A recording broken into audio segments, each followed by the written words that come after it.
श्रावस्ती नगरी में कृषा गौतमी नाम की एक कन्या रहती थी। गौतमी उसका असली नाम था। काम करते करते वह जल्दी थक जाती थी, इसलिए लोग उसे कृषा गौतमी के नाम से पुकारते थे। गौतमी ने जवानी में प्रवेश किया और उसका विवाह हो गया। गौतमी गरीब घराने की थी, इसलिए उसके ससुराल वाले उसका आदर नहीं करते थे। कुछ समय के बाद गौतमी को एक पुत्र हुआ। अब घर के सभी लोग उसका आदर करने लगे, लेकिन कुछ दूसरा ही होना था। गौतमी का शिशु जब कुछ ही बड़ा हुआ और इधर उधर खेलने लायक हुआ, तो विधाता ने उसे अपने पास बुला लिया। गौतमी ने सोचा, पुत्र जन्म से पहले इस घर में मेरा अनादर होता था और पुत्र जन्म के बाद मेरा आदर होने लगा, लेकिन अब ये लोग मेरे प्रिय शिशु को न जाने कहां छोड़ देंगे।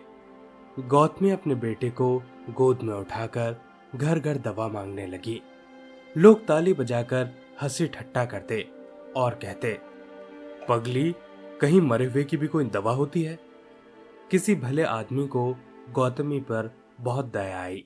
उसने सोचा, इस बेचारी का दोष नहीं है, यह पुत्र शोक में पागल हो गई है। इसकी दवा भगवान बुद्ध को छोड़कर और किसी के पास नहीं। उसने कहा, माँ, तुम भगवान बुद्ध के पास जाकर उनसे पूछो। गौतमी अपने शिशु को गोद में लेकर जहां बुद्ध पालती मारे बैठे थे वहां पहुंच गई और अभिवादन करके बोली, महाराज, मेरे पुत्र को दवा दीजिए। तथागत ने कहा, तूने अच्छा किया जो यहाँ चली आई। देख, तू इस नगर में जिस भी घर में किसी की भी मौत ना हुई हो, उस घर से सरसों के दाने मांग ला, फिर मैं तुझे दवा अवश्य दूंगा। भगवान की बातें सुनकर गौतमी बहुत प्रसन्न हुई और सरसों के दाने लेने के लिए वह चल दी। पहले घर में जाकर उसने निवेदन किया, देखिए, भगवान बुद्ध ने मुझे आप लोगों के घर से सरसों मांगकर लाने को कहा है। आप लोग सरसों देने की कृपा करें।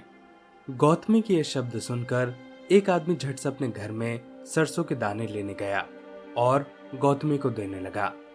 तब गौतमी ने पूछा, पहले यह बताइए कि इस घर में किसी की मृत्यु तो नहीं हुई है। यह सुनकर घर के लोग आश्चर्य से कहने लगे, गौतमी, ये तू क्या कह रही है? यहाँ कितने आदमी मर चुके हैं, इसका कोई हिसाब ही नहीं। गौतमी, तो मैं आपके घर से सरसों न लूंगी। गौतमी दूसरे घर गई। जब सब जगह उसे यही जवाब मिला, तब उसने समझा, शायद सारे नगर में यही बात हो। उसे एकदम ध्यान आया कि हो सकता है भगवान बुद्ध ने शायद जानबूझकर ही मुझे सरसों मांगने के लिए भेजा है। वह शीघ्र ही अपने मृत पुत्र को नगर के बाहर शमशान में ले गई।